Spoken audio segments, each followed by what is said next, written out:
Hi, I'm Wyatt. And I'm Grace. And you're listening to our dad and your host of the Vacation Rental Revolution podcast. What's up, guys? Welcome to another episode of the Vodacy Vacation Rental Revolution podcast. I'm your host, Sean Moore, and today I'm joined with another one of our successful short-term rental investors here to share their journey into the short-term rental investing game. And so today I've got Chris Ronshagen joining us, and his wife, Jess Kenney, is not able to join us. She's trying to handle the kids, which is a much more important task, I guess, right, than what we're dealing with right now. We get to talk about a lot of fun stuff, and Jess has the hard stuff to do, right, Chris? That's absolutely right. Yep. How old are the kids, Chris? We got a 6-year-old girl and an almost 3-year-old boy. Okay, yeah. So she's home, especially at this time of day. They get a little loud, so she's got to.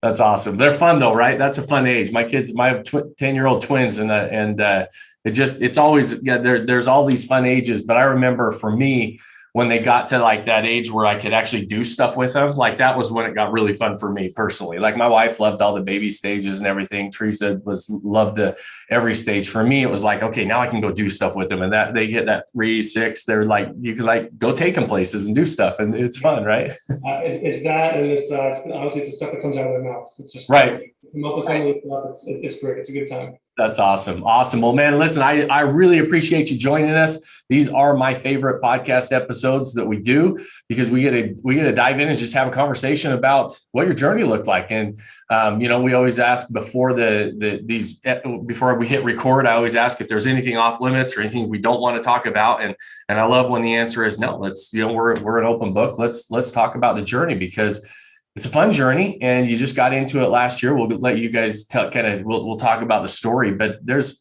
always some challenges as well. And we like to talk about those in these episodes. And so really, really appreciate you joining us and sharing your story with everybody else listening. But as we start these, Chris, why don't you give us a little bit of a background of where you and Jess are from? We talked a little bit about the kids, kind of where you live, where you're from. And let's start with that backstory, and then we'll lead into the short-term rental game.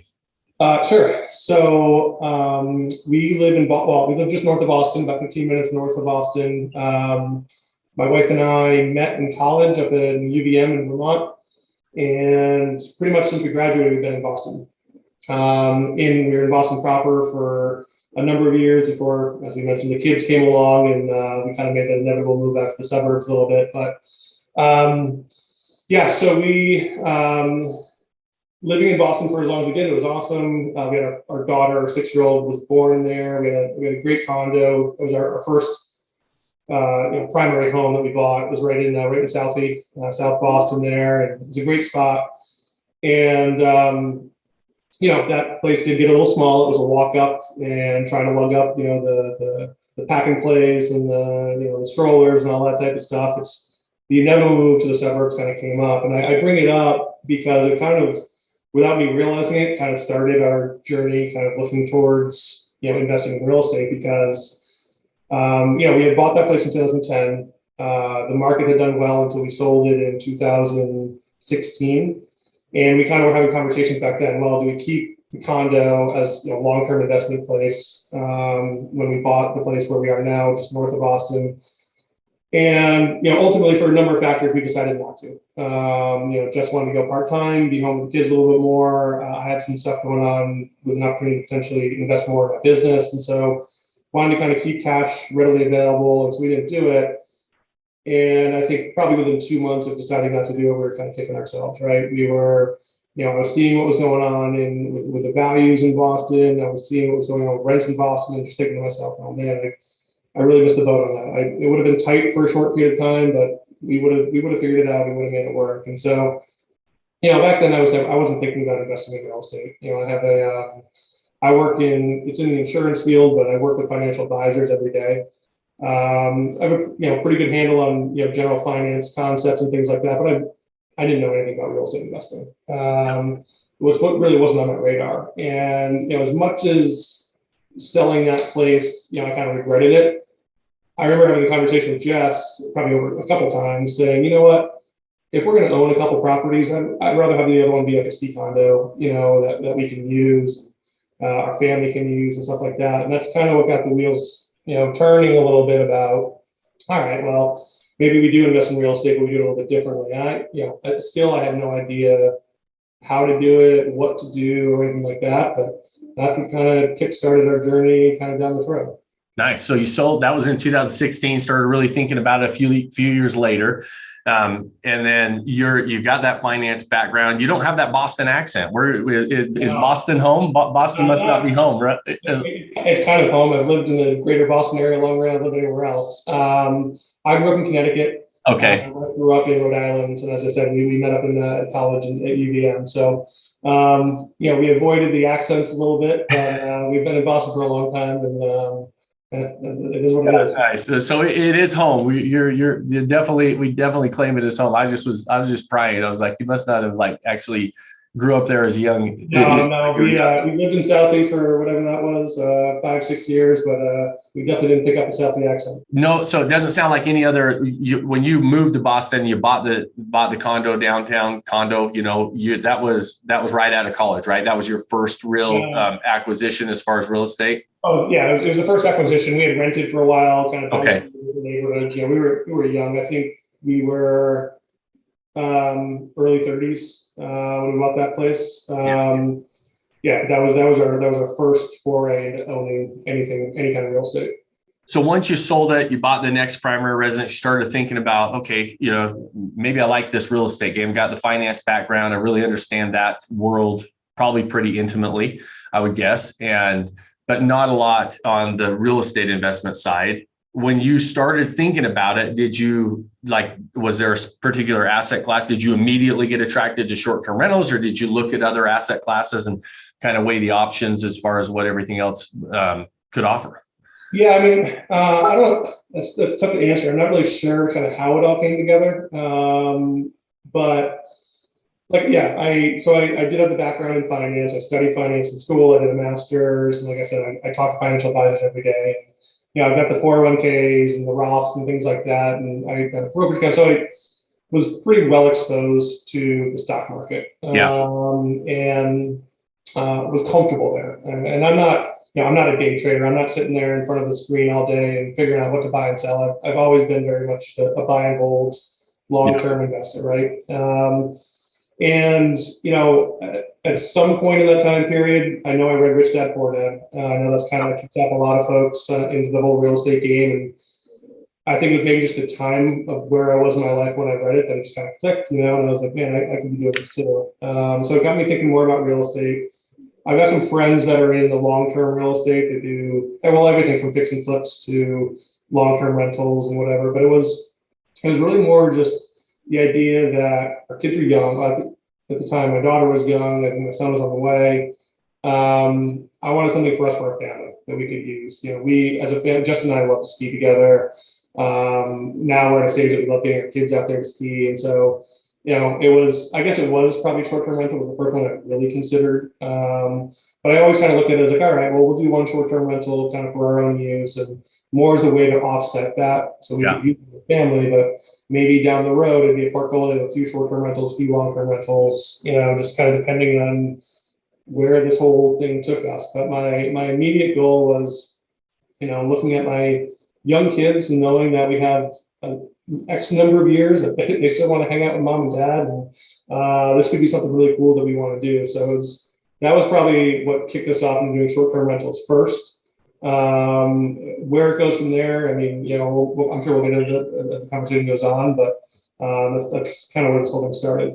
Awesome. That's interesting. That's actually how it started for me. I mean, I was in real estate investing for now it's been 22 years, but when I really started being attracted to the short-term rental game, it was because my kids were young and I remember at the time Idaho, which I live in Utah. So Idaho's a neighboring state, and we would see all their tourism campaigns, and they ran an ad campaign called 18 Summers. And the whole point of it would show you all these, hey, you've only got 18 summers with the kids and all these different times and memories that you could be creating. And it's funny. That's what actually started my journey into short-term rentals, was the kids thinking, okay, I only have so much time. And even those 18 summers, they're probably only going to think I'm cool for less than half of that. So I got to take advantage of it and do I can. But it's interesting that you mentioned that, because that's actually what kind of really started kind of springboarded at the time springboarded me into this asset class as well. Yep. So that's interesting. So you started like kind of thinking about that, and more on, like you said, on the as maybe supplementing a vacation home and then possibly adding some other stuff, but you're starting to run down that road. What does that look like? Because I know there's a lot of noise out there, right? There's a lot of things. Myself, I'm one of them, right? I'm popping up in people's Facebook feeds and everything else all the time, like everybody else is. And so that can be sometimes a little bit difficult to navigate through as well, I'm assuming. Yeah. And I probably started thinking about this type of stuff shortly, but fall 2017-ish. Didn't do anything about it right off the bat. We had everything else was going on, second born, working on the business, and obviously just life's busy. Fast forward a couple of years, pandemic hits. And even then, when the pandemic first hit, I wasn't thinking about it. I surely wasn't thinking about, I'm going to go buy a house when, everything is just going south and just nobody knows what's going on in the world spinning. So, but things kind of, settled out where they did. And I really started looking into it. So, like I said, it was March 2020. I probably started looking into it a few months into that, May, June, July 2020 there. And you're right. I mean, there is no shortage of information out there. I listened to, every podcast I could get my hands on, read any article I could find, and there's only so much time in the day, especially when you want to make sure you're spending time with family. There's stuff that I wanted to do personally and whatever else. And so, ultimately, what it came down to is I was at this point in my life now that I was motivated to do something. Unfortunately for me, so was everybody else during the early days of the pandemic. So obviously prices went up and things like that. But at that stage, I was concerned. I wanted to learn. I wanted to figure out what I was doing. I wanted to get my head around it because, while I felt comfortable with some aspects of the financial markets, to be able to put that kind of a down payment down, to make that kind of commitment, whatever, I had to get my head around it. And I couldn't just jump into it and say, I'll throw something on Airbnb and hope it works out. So I started learning a lot, and I'm sure it was during that stage that I was listening to podcasts and doing internet searches that your Facebook stuff popped up. And as a skeptical New Englander, I definitely kind of put it off at first. I was like, no, I'm not doing the course, I'm not doing this. But I kind of came around on that a little bit, and I think I did took the link, watched a couple videos, and I did an introductory call with, I think, Amy, if I remember correctly, and then I did a call with you, and obviously came across much as you do in these podcasts, just level-headed, easy to talk to, and whatever. And I just kind of came around to the idea that, look, I only have so much time in the day. It's something I want to do, and this is an investment that will help me accelerate the learning curve here. Yeah. And ultimately, that's what was most important to me. It's like, sure, can I go out there and find all the information myself? Yeah, I can, but am I going to dedicate the time to do that, or is that going to kind of fizzle off and, I might end up with no properties down the line? So, obviously after conversations with my wife, I talked to a few friends of mine, like I said, that were in the real estate game, and, just said, all right, this is the investment I'm going to make, and I'm going to do it. So I started down that road, started doing all those, the online courses you have and screen shares. And I remember those days, obviously the pandemic, so we're all home, 24 hours a day. And at the time, my son wasn't really talking, but I went through your, 8-week course and whatever, probably 2 or 3 weeks. And the constant voices in the house were me, my wife, my daughter, and you, constantly coming through. So it was. So your son might think he knows me. Like if we meet, he'll be like, I recognize that voice. Yeah, you guys will be instant friends. So I just took it all in as quick as I could, and and then kind of went from there. So and we were, obviously we were doing our coaching calls at the time, and it was really just information gathering. But like it finally came to a head where I was, not only did I have the desire to do it, I had the motivation to do it, and I decided, all right, you know what, any extra free time I have in the day, I'm gonna, hammer out a couple hours, just learning. Nice. And do you remember at the time, you know, I know one of the big parts of the process is kind of figuring out what our property goals are when we want to make that first acquisition. Do you remember how much time you were like, were you like, hey, I'm going to take my time on this. I want to buy this within 3 months. I want to give myself a year. Like, do you remember it? I don't know, even know if you remember what that looked like? I don't remember exactly what I wrote on there. I'll have to go back and I saved everything. I'll have to go back and dig it up. I think it was probably pretty quick. You know, I knew you were pretty motivated then. Yeah. I was pretty motivated because there are a couple things that I knew was, you know, first of all, prices were going up and up and up, right? And I felt, obviously nobody knows what's going to happen with future rent prices. I didn't even know what was going to happen back then. But I knew places were getting more expensive. I knew there wasn't a lot in the market. Places were coming up, and I was, you know, on the Redfins and the Zillows and all that type of stuff. And I was looking at that constantly. I just didn't know how to identify what a good purchase would be. So I wanted to be as quick as possible. I wanted to be able to look at that type of thing and say, okay, this is a go, this is a no-go, what have you. But it was also, you know, I knew we were in a very specific time in history that rates were never going to be that low again. And obviously, I didn't have a crystal ball. I didn't know when rates would go up, how fast they would go up, what have you. But historically, I knew they were low, and I wanted to try to take advantage of that. So that's why I just tried to study the course as quick as I could. But I'm going to guess I probably said 3 months, maybe 6 months, but that was just basically trying to allow myself some time to learn. So when did that start? When did you start that process of learning and you know, figuring out, okay, this is the road I'm going to run down. Now I'm going to make sure the T's are crossed, the I's are dotted, to when did we end up making that first acquisition? So I joined with Bodyssey October of 2020. So about a year, you call it a year and a half ago. And I probably looked at my first property. I mean, I actually started looking at my first properties with realtors right away the next month. And if I saw something I liked, I would have jumped on it and quite honestly figured it out. Which I'm not saying that's the best approach to take, but that's kind of where I was at the time. That said, we kind of moved markets in terms of where our target was, and I can go into kind of where we are and what. Yeah, I'd love to hear how you kind of selected your markets and thought about that. Yeah, so I guess I'll come back to that in a second. Yeah. Fast forward, our first acquisition was in May of 21. So we joined in October. Joined in October of 20. First and at this point only acquisition was in May of 21. So roughly 7 months, but there were a lot of offers made, you know, in that time period. And the early, you know, I look back on the early offers, I shouldn't say the early showings that we did. We weren't totally impressed with the houses, so we didn't get to the point of doing, you know, offers or anything. But looking back on that time, I wasn't ready. You know, I'm not saying there wouldn't have been good investments, because we all know the markets continued to go up since then, and I think it's bailed a lot of people out that maybe. Yeah, I agree with you. In the mindset that I had back then, whereas I think nowadays, given where prices are going or have gone, where rates are going, just underwriting and understanding the deal is just so much more important versus just relying on the market. But that being said, we started looking in the White Mountains of New Hampshire, and just because we love the area, we would rent ski places up there. We would go up there in the summertime, and you know, I love the mountains here in New England, just because you get 3 solid seasons out of them. Yeah. Right now we're kind of the tail end of the ski season. We're going into mud season.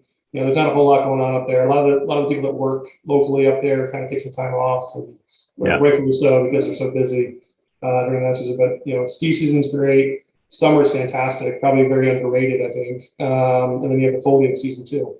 And then you probably have a brief kind of off season once the leaves are done. You know, late October into you know, ski season early December. That's kind of a little bit slower too. But you know, I love the seasonality. Whereas you know, and you know, you can do very well in places up around me. We consider Cape Cod.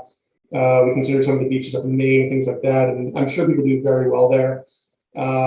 It's just going to be much more seasonal. And you know, I like the idea of a place that not only could rent well for 3 seasons, but that we're going to really enjoy for 3 seasons. Yeah. So we first started looking in the White Mountains in New Hampshire.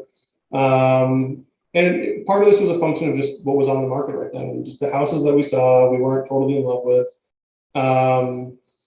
spent some time up there, and we would go up there and we would rent someone else's Airbnb and go look at other places and just kind of get a feel for kind of what we think they're doing well, what maybe they're not doing so well, and things like that, and just kind of store all that information to use down the road. We bring the kids up there, and you learn pretty quickly if a place is really kid friendly or not, that type of stuff. So we just kind of learned a lot just doing that process. And over time, though, as we started looking more into it, as I got more and more comfortable with the tools that we have access to, through AirDNA, through just some of the calculators that we use, I started realizing that there were some other markets that, maybe had a higher price point, but the returns helped justify it. And I always had in the back of my mind, Vermont, right? My wife and I met up there for 4 years. We both skied at Stowe all 4 years. We have friends that live up in the area. And that was kind of where I wanted to be, but I was always kind of turned off because it is an expensive market compared to some of the other ones here in New England. But when you look at it from the standpoint of potential rental income and things like that, and you realize the things that a place like a Stowe has, and by no means are they the only ones. Certainly, where we're looking in the White Mountains have this too, but a nice downtown village, right? Obviously, a really nice ski resort, but just tons of activities to do in the summer and the fall. A lot of restaurants, a lot of just different stuff going on, whether it's golf, hiking, biking, all that type of stuff. Whereas some of the ski destinations, which I would be happy with the ski destination, but then it's just kind of there's not much going on there in the off seasons. So that kind of focused us. We kind of moved our focus from the Mount Washington, White Mountains area over to Stowe, and then also in Sugarbush, which is up there as well.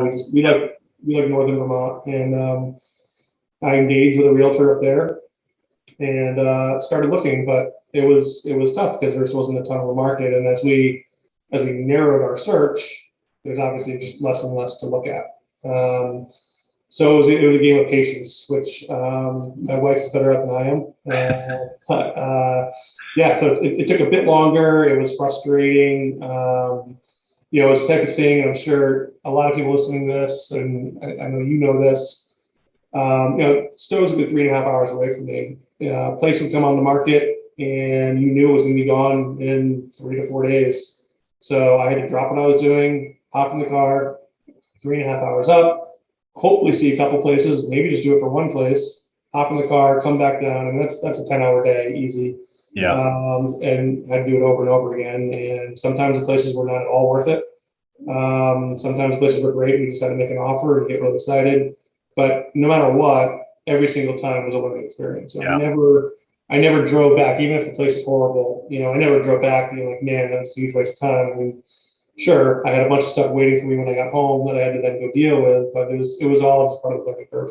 That's I want to unpack a few things because I think you hit a couple key points that I hope people picked up and I hope people heard. One, you said, in the very beginning, even though you were like, you're ready to go, you're looking at properties, you might not have been quite ready. Like it was probably a blessing in disguise that you didn't just get to jump into one of the beginning ones, right? Because what we've seen, and I 100% agree with you, is that the markets that we've seen the last little while really bail people out, right? And we've been able to kind of bail ourselves out a little bit with what these markets have done and how they're appreciating at unbelievable rates. And we've had these really low interest rates. Well, the markets are changing a little bit. Now there's still really low inventory. There's still really, the supply and demand gap is worse than it was when you were looking. And I don't think that's going to stop. So I think that we're going to still see appreciation, but the cost of ownership is going up because now we're not getting, those interest rates that we had a year ago. Rates are starting to go up. We're starting to see inflation. All those different things are happening. And so we have to be a little bit careful with the underwriting and analyzing these deals. And so I think that was a really key point.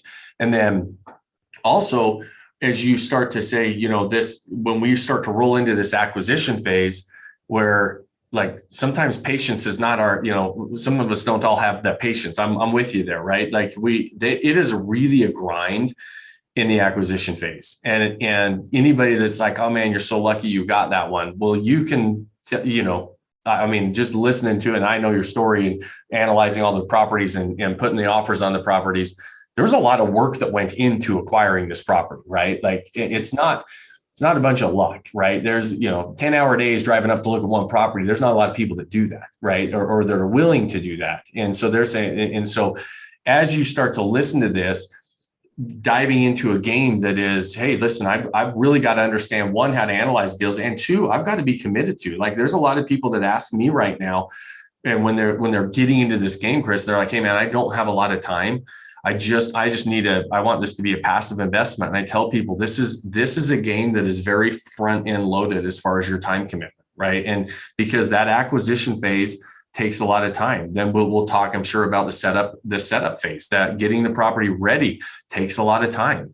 And so there's a commitment level before you dive into the short-term rental game if you want to do it correctly, because where the markets are at on the acquisition phase is tough. I'm in the acquisition phase right now. Like to your point, like even year and a half ago when you were diving in and thinking about this, you're like, man, I'm kind of in a rush. I want to do this because I've got low rates. I know that properties are going up. I know the supply and demand gap is wide, which is, they're going to be more expensive tomorrow than they are today. I'm in that game right now, playing it, and it's like, man, you have to have some staying power. You got to feel like, okay, I'm in this for the long haul, because you don't know if you're going to get one today or if you're going to get one 2 months from now, or if the right property is even going to present itself. Sometimes in some of these markets, like up in the White Mountains, you just weren't finding the right properties, and so you're able to shift some markets that still fit some of your needs. Stowe's a bigger market, arguably, probably one of the premier Eastern ski resorts, right? It is Stowe. So, but you're going to pay for that a little bit, but then you've got the returns. But you understood that enough at that stage in the game to be able to make some of those decisions. Instead, in the very beginning, you might have just looked at Stowe as a more expensive market, right? And not have understood why it made sense to even go look at that. So so really good points that I just kind of wanted to highlight, that I hope that people heard as you're running down that road in that acquisition. So making those offers, getting something accepted, probably feels like, I mean, that acceptance just feels like you're like, I just want to celebrate, right? Yeah. So the way that happened was, so I have a realtor. At this point, I'm focused on Stowe. That's where I want to be. I'm sure there were times in there that I was getting frustrated with the lack of inventory, so I expand my search. But in my heart, I always wanted to be there in Stowe. And we looked at some places. I think we probably put in 4 or 5 offers, and we were aggressive with the offers. It's not like we were putting in offers at asking. Yeah. One thing is, we were coming in with financing. We were doing a 10% down second home loan, and by its nature, that put us a little bit lower on the totem pole versus the cash offer. So we knew we were always having to be aggressive. So we were going over asking, and I worked closely with the realtor on that. And it didn't work out for a few of them. But again, in hindsight, and I can say this now, people told me, you probably told me this too, don't worry, the right place will come around, it'll work out. And I remember being frustrated when we were buying some of our primary homes, before this, and losing out here or there. And that market was nowhere near as competitive as what we're in today. For whatever reason, that held true. And I look back at some of those other places we made offers on, and I'm very happy where we are now. So what happened was, we were looking for your prototypical ski cabin, right? A-frame cabin in the woods, maybe with a view, like, what you kind of think of with some of these ski towns. And that obviously got hard to do, A, between low inventory, B, just because of price. And I wasn't really exploring too many of the condos. I wanted to avoid, the sizable condo fees for one, and I didn't really want to deal with the HOAs, what have you. But we started looking, and we realized that we went and we looked at one condo. It's really more of a townhouse than a condo. And I'm sure you did a property analysis on it with me. And when I actually ran the numbers on it, because of its location, it's much closer to the resort. It has really good amenities, and the condo fees aren't terrible, at least for the area. So I got really excited about it. And we put an aggressive offer in there. That was actually, my realtor told me, I think, I forget what it was, this is going to be the high offer. I went $5K over what my realtor told me to do. So I want this place. We were told, I think we were number 2 or number 3 out of 12 offers they got. There was some back and forth at the end of it, but at the end of the day, we lost. We didn't get it. And I can only guess. I never really found out. I saw it ultimately when it closed, what it went for, and it wasn't substantially over where we were. Maybe 5K. Yeah. I can only guess it was probably 5K in cash for them just to not even want to negotiate anymore. But anyways, long story short, that one was disappointing because all of a sudden my eyes opened up. Like, hey, these condos can work, and I don't need to be in the $1 million plus range for these, big, gorgeous A-frame homes. We can make the condo work. And so I remember having some conversations with you and saying, all right, hey, how do we go about?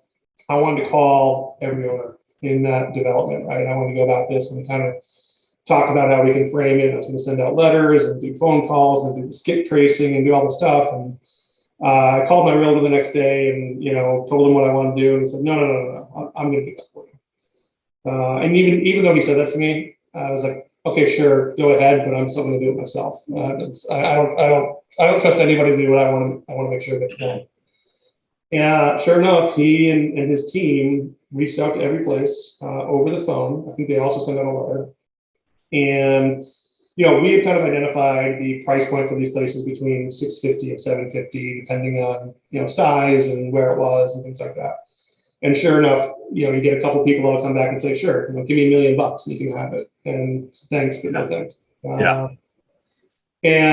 But he did uncover a few people that were in different stages of their life, right? They had, grown kids, they weren't using it as much. Anyways, there was a couple that he found that they had just started putting it on as a short-term rental, but they hadn't really updated it in a while. The furniture was a little bit older, the pictures were just kind of there. Yeah. They used property manager, which obviously helped them get some bookings, but they by no means really maximized the place. And they came in with they verbally kind of gave us an indication on price that was closer to where we were looking. And we came in, we looked at the place. Obviously, we're talking an off-market deal, so we know we're not in competition yet. Obviously, they could have put it on the market anytime they wanted to. But we looked at it and we're like, okay, well, it just needed some updating, right? It just needed mostly cosmetic stuff, which we were comfortable with. I wasn't looking for a gut job overhaul type of thing. And so we came in a little bit lower than what they had initially kind of verbally said, and they didn't counter. They accepted their counter was this is in May of 21. Their counter was, we'll accept the offer, but we can't close until the end of August. We want it for the whole summer. Fun. To me, in this market, we weren't in a position to negotiate. And in a way that was money, right? Because we were losing out on almost the entire summer worth of rent, but I kind of calculated it out. I said, okay, well, they could have given us to it now, but pushed our price up $30K, and I probably still would have accepted, right? So it was an easy answer. It was an easy answer for me. So we said yes and signed it and got it done. And honestly, everything was very amicable. We were able to get an inspection, which I know a lot of people out there are waiving inspections. And on the first condo, when we were trying to make our offer more competitive, I did waive inspection on that offer. Because it was a condo, we knew how old some of the systems were, and we felt a little more comfortable with it. Mm-hmm. But we were also putting offers on single family houses, and not one of them did I waive the inspection. I couldn't get comfortable with that. I know what's going on out there. I know we were up against it, and maybe that's part of the reason why we lost some of these offers. But that was just something I was not willing to do. So here we are now with an offer that we were able to do an inspection on. The inspection, sure enough, came up with some water damage. There was some stuff with the siding where water was getting behind the siding and kind of causing some mold issues and whatever. And so we got that remediated, and they helped pay for part of it. Everything was very amicable. And it was just, it was nice to be able to do that, when everything else was just such a dogfight trying to get offers accepted. Oh, and it's great that your agent was willing to do that. And I would, to your point, I would have felt like, that's going to be something I'm going to have to do, right? This is going to fall on my shoulders. Well, they rolled up their sleeves and made some phone calls and made it happen. Off-market deals are, there are a decent number of off-market deals to be had if you're willing to do some of that stuff. It's all contacting people, talking to them, and being able to say, hey, are you willing to? And to your point, you're going to get a lot of the, sure, I'll sell it at this price, and it's not going to make sense. But once in a while, you find those people that are, like you said, they're easy to work with. They are in different stages. They, make sense for them to get rid of the house or sell it, and it can work out for everybody. And you're not competing with a whole bunch of other people. And to your point on the inspections, right? And I just wanted to, for those of you listening, one of the strategies that we do with inspections is we will waive our inspection, I've never bought a property where I didn't do an inspection, but I waive my inspection, like the right to go back to the seller based on the inspection all the time, right? My inspection contingency. But what I do is I still do the inspection. I just am not going to ask the seller to remedy anything. I just want to know what I'm walking into, right? I want to know exactly what I'm doing. But because 99% of the time, in my experience, most of the time I'm going to go through with the deal. But that 1% of the time that there's something really major, I'm gonna walk away from the 10 grand or the whatever 15 grand, or even sometimes more than that in earnest money. If I find something super major that I'm like, hey, I can't do this. This is a deal killer for me, because if you found a foundation issue or something major that you're like, man, this is going to be a really, really expensive fix, I need to still know that, or I want to still know that. And so I usually will waive those inspection contingencies. So I can't go by basically saying I'm not going to go back and renegotiate with the seller based on an inspection, but I still want to do an inspection. Right. And so that's what we'll do a lot of times, because to your point, I'm with you. I feel like it's way too risky to buy a property without actually doing an inspection. And even if you find stuff like you found the siding that had some water damage and mold and things like that, those things can be remedied, and you want to walk into it with your eyes wide open. Right. And so that's great. And off market deals, man, they can be, sometimes they're just a breath of fresh air, because you just get wore out in the acquisition phase. My brother's right now, this last weekend, my brother's in the acquisition phase, and we're trying to get him something. He finally was like, I sent him a property. I'm like, hey, this one looks like it fits your property goals. Let's check this one out. Let's run the numbers. And he was like, I'm done. I can't do it anymore. He's like, that one's going to sell for 100,000 over ask. And he's like, I can't compete with it. I don't want to do it. And I have to talk him off the fence to say, hey, we still need to find you a property. We still need to do this. And so let's get into the game. And ultimately we were really aggressive. We ended up we were competing with cash offers. There was 15 offers. We put a bunch of non-refundable down right when they accepted the offer, all these different things that we had to do to be aggressive, but he got the property. He's under contract, and he was ready to say, I'm done, I'm walking away from this. And so, it is a grind, but what a relief when you get one that goes through and you're excited about it. And so we went from the single family. Now we've got the condo. And the nice thing about condos a lot of times, and probably when you're looking at this, just for those of you listening, is a lot of times they're closer to the action. They've usually have some nice amenities, but really they're usually a lot closer to, in this case, probably the village area, the ski hill, versus some of the other single family cabins in the woods type of a thing. You're usually a lot closer to the action, which is a nice bonus as well. Yeah. Yeah. And I knew the area well, right? Like I said before, we skied there all through college. We probably went up there, maybe not every winter, but we went up there a lot over the past, I've been out of college for 20 years now. Now, that said, and I always knew this development was there.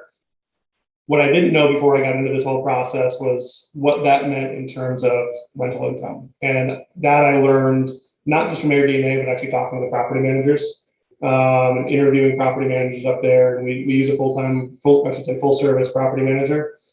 And I was talking to them and, getting kind of their assessments on this single family house over here in the woods versus these condos here, and understanding how much, when you compare the purchase price to the annual revenue you can expect, just how much better that ratio was being close to the mountain.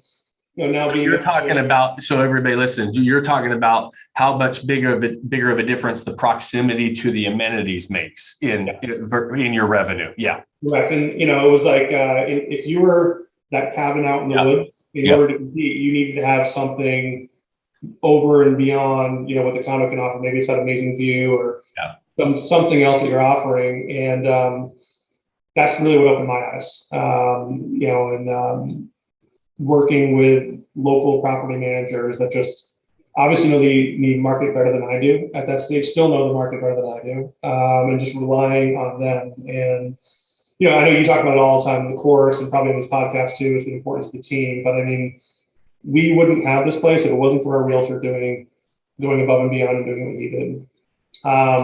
We had some issues with our lender, with it being a condo, and I actually listened to one of your recent podcasts, and I know this came up with somebody else recently, doing a 10% down second home loan on a condo.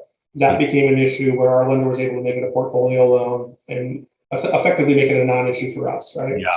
We had a realtor that went above and beyond, a lender that went above and beyond, and our property manager has been fantastic. We actually use the same property manager that the prior owner just kind of like threw into the market. And, we were closing in late August, but August, September, October is a fantastic time up there. You have still summer, you have foliage season coming up, and you have wedding season up there. And where this condo is, there's a big hotel there. They do weddings, so naturally a lot of people want to stay right there. They can walk home. Yeah. They don't worry about transportation, all that type of stuff. So wedding season's a big deal up there. So we wanted to obviously keep those bookings. So it was kind of, when we actually closed in the place, first of all, we did a virtual closing where we just signed a power of attorney, and our attorney took care of it, our closing attorney took care of it up there. I think we were actually on vacation down at the beach in Rhode Island, and I just get an email that our place is ours. So we celebrated a little bit, but we couldn't even go up to our condo and use it because it was rented for the next week and a half or whatever it was. So we kind of had a delayed celebration getting up there and being able to use it. But yeah, I mean, it was just using and understanding what all the team can do, and just understanding that in everyone's area of expertise, they know more than you do. And just once you can establish that trust and that rapport with them, just kind of let them do their thing. And to be fair, I asked a ton of questions. I injected myself as much as I could in it, just because I wanted to learn and I wanted to understand it. But it's just trusting them and not trying to force things that I think I know, but it's their profession at the end of the day. Yeah, and that's one thing that I talk about that's a little different than a lot of people is, that I'm a big proponent of finding those full service property managers that really make our lives easier, because we just talked about how hard the acquisition is, the setup phase, and we'll talk about that in just a minute. I want to hear what you did to set it up. But then with a good team and the property management team on the back end, they can become very passive investments, right? I tell people all the time, on my properties, I have full service property managers. I love the local boutique companies and the ones that very much understand that market. And I look at my P&L at the end of each month, and I look at the calendar when I want to go use my property. So now I'll put the work on the front end, spend the time I need to necessary on the front end. Once I own it, and once I have a really great team in place on the back end, they can become very passive investments. It sounds like that's been your experience as well with this one. It's getting more passive, still not as passive as I've been. Okay, let's hear about that. So we close on it late August. There's a bunch of rentals already in place, and we want to keep those, right? I mean, that's money in the pocket right off the bat. And we don't want to, upset any potential return guests, right? So we're happy to keep those rentals coming in. And meanwhile, so even before we close in August, we engaged with an interior designer who actually met through the Odyssey program. Another example of just kind of building a team out and having people help you in areas that you're not experts in. My wife is definitely much better than I am on the design stuff, and she does some great work, and she's done great stuff in our place. But we can sit there in our house, and it can take us months to do anything, right? You're constantly looking at it, you think of every different alternative you can do, whereas, all right, we're closing here in August. I want this place like as done, as ready as possible before the ski season. So we got to make decisions fast. And as was the case back then, is very much the case right now. Getting contractors on a short timeline is extremely hard to do. Yeah. So we started engaging with the interior designer ahead of time. And it was all remote, doing stuff, FaceTime and what have you. So we had an idea on where we wanted to go. But that's probably one of the biggest things I can say is that, at least in our situation where we knew we had a short timeline, hiring the interior designer was the best decision we made. We love her work, and we love the end product that is still not quite an end product. We're still working on it, but Just the fact of, it's not Jess and I without a design background, hemming and hawing over 50,000 different color options at Benjamin Moore store. It was, hey, here's a handful of options. What do you like best? Boom, we have this one. Let's move on. And work with somebody who has kind of that end vision in mind that I have a blockage for. I don't see it until somebody puts it in front of me. So that was huge. And that just helped kind of give us the path to go down. So we knew what we wanted. So we left it on the market as a rental as it was, didn't change almost anything in the place until probably mid to late October. Most of the leaves were kind of falling. We might have pulled it a weekend earlier than we otherwise would have, but we took it off the market and it go. And I had a contractor in there that weekend. I lined up the contractor and stuff ahead of time, but I kind of played general contractor on it myself in the sense that I'm not the one swinging the hammer. I'm not doing the work. But my initial goal was to hire a GC and just say, you do it all. You figure out the tile guy. You figure out the flooring person and all this different stuff. And that just wasn't coming together for me. And so basically I said, all right, look, I got some guy to do the demo, and then I found the tile person. Actually, not that true. My contractor found the tile person, but I found everyone else. I found the guy to do the new countertops, the stone. I found someone to refinish the hardwood floors. I found the painters. And it fell back on me to just do the coordinating, which that's all it was. It was hard coordinating because obviously, everybody's kind of got their own schedules, and you can push and pull as much as you want, but you're trying to get things done, but also trying to not upset anybody along the way. So we pushed through, and, for the most part, everything was going very smoothly. And the last piece of the puzzle was the painters. We were painting the entire interior. So at this point, we had all new quartz countertops put in, sanded and restained all the hardwood floors, replaced some of the vanities in the bathrooms. We did some other kind of demo work, moving some closets around, some other minor stuff, and it was time for the painters to come in. And we were on vacation in Hawaii, my wife and I, which is, this is November. It was a terrible time to take a vacation because everything was coming to a head here with the property, but we don't get away much with the. But you're in Hawaii. If you're gonna take it, you're right. I am not at all complaining. Yeah. But it was stressful. I get a call from the painter. We were actually at the Pearl Harbor museum there and walking around the grounds outside. Really cool spot. And I see the call coming in. I normally wouldn't have taken it, but I saw who it was.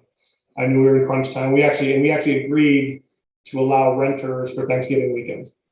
So here we are, maybe a week and a half before Thanksgiving, and painter calls and said, essentially telling me his entire staff quit on him. Picked up and went to join someone else. Oh, he was upset, but he said, listen, I get it. If you want it, and I already given him a 50% deposit. He's like, hey, if you want your money back, I get it. I said, no, that's the last thing I want. I don't want my money back. I want the job done.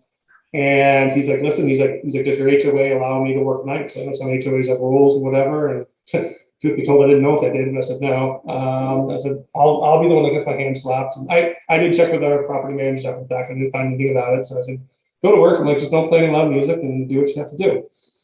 And he cobbled together a team of some other painters that kind of wanted some extra cash on the side. And they were working through the night at our place. And they didn't get everything done.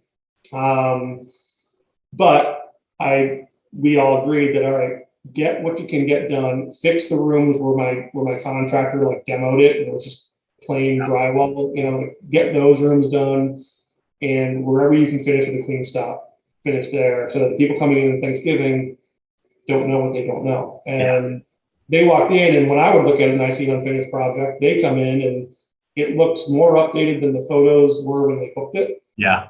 But they don't know that I'm still painting the whole upstairs that didn't get done yet, So it worked out. And then, I guess the downside was we had to pull it back off the market after Thanksgiving, pretty much up until Christmas, so they could finish their job.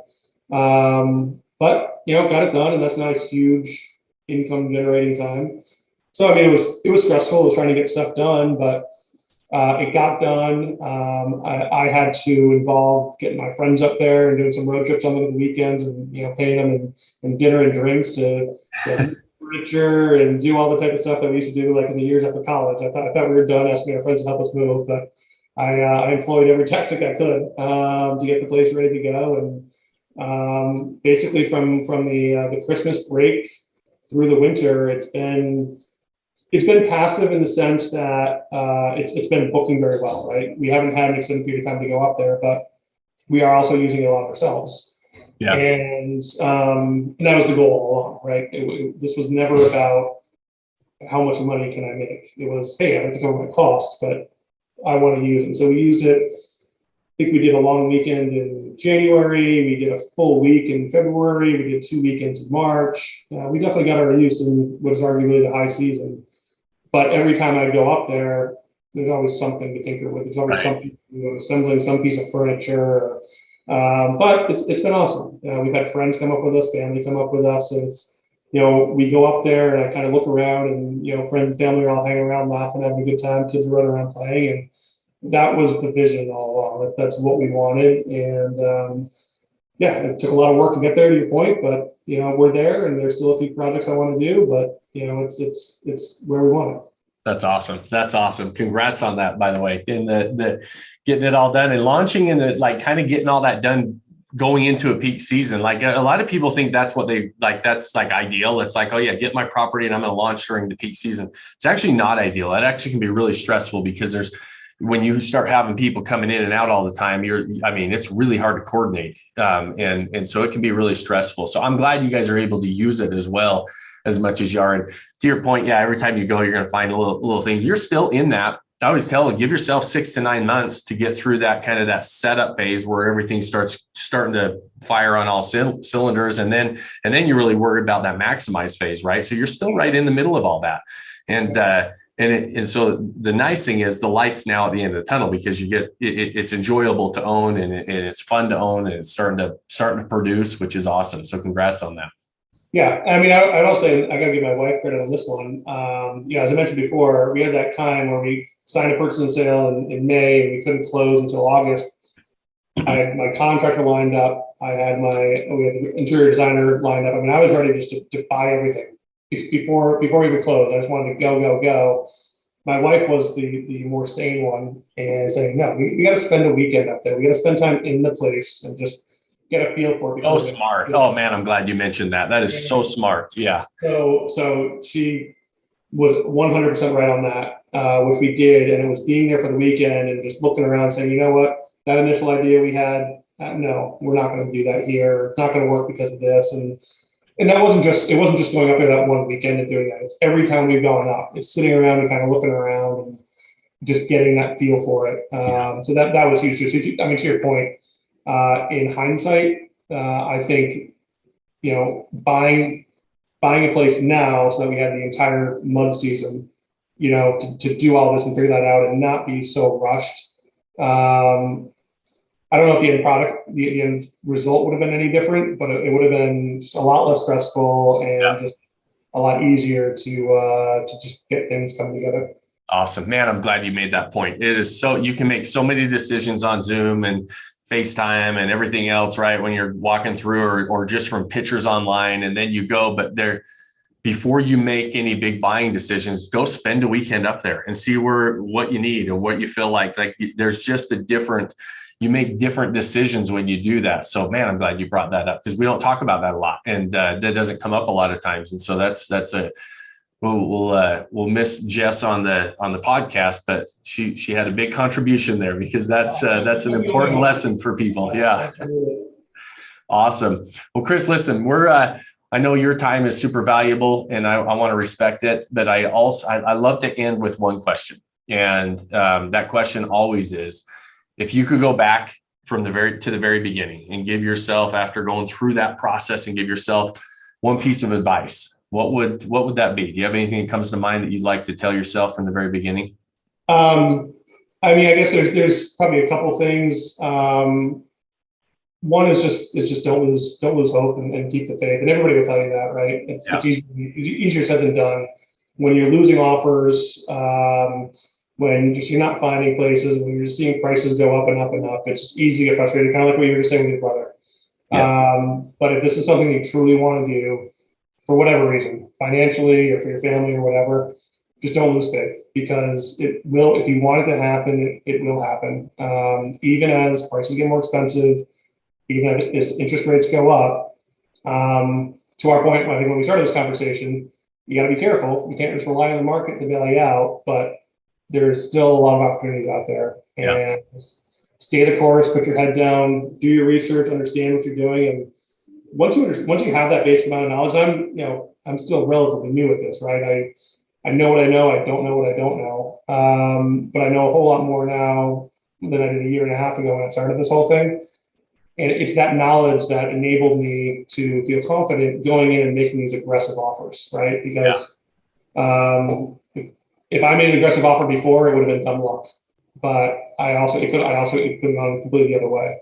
Whereas all the aggressive offers I made knowing that I'm going to be happy if they accept this, right? It had a reason behind the aggressive offer, right? You knew why you were being aggressive and how aggressive you could be. Yep. Man, this has been a great story. This has been a good conversation. I looked at the clock a minute ago when we were talking. I'm like, man, we're running out of time, but this has been awesome. I really appreciate you spending the time with us and sharing your story. I know how valuable it is for so many people listening. And like we were talking about before we even started, and just this is almost like paying it forward, right? You heard some of our members that were here, a year and a half ago when you listened to some of their stories. So I really appreciate you doing that and sharing that journey that you and Jess have had and just going to continue to have. So I'm excited to be a part of that with you as well. And we were just talking, we're going to see you here shortly in June at our Vodacy Live event, but thanks again. And anything else that I didn't cover that we should have covered? No, I don't think so. I mean, thanks for doing this, and thanks for giving me the path to rundown. I mean, that's really what got me here. It's just you can get stuck when there's just all this information out there, you don't know where to go. But give me a path to rundown, and I can run down it with anybody, and that's essentially what this was. And so, thanks for that, and thanks for this time here. It was fun, and hopefully help someone out. Awesome, man. It will definitely help somebody out. I promise you that. And I enjoyed the time as well. And I always tell you guys, thanks for letting me be a part of that process with you. So for those of you listening, as always, thank you so much for joining us. We don't ask anything we don't log you down with a whole bunch of ads on these podcasts or these episodes, but we do ask if you get any value out of this and you think somebody could get any value out of hearing this, share it, like it, leave us a review, whatever those things do help us on all these platforms as we try to get our message out there. And then as always, I always leave you with one last final thing. And I challenge you to go do one thing that you can do today to start building that life that you don't want to take a vacation from. Cheers, my friends. Thanks for joining us on this episode of the Vacation Rental Revolution podcast. Share this with other people you think need to hear about it. And don't forget to subscribe and leave us a review. Hey Grace, is there a website? Yes! For more amazing content and expert advice, visit Vodacy.com. Thanks for listening, and we'll see you on the next episode.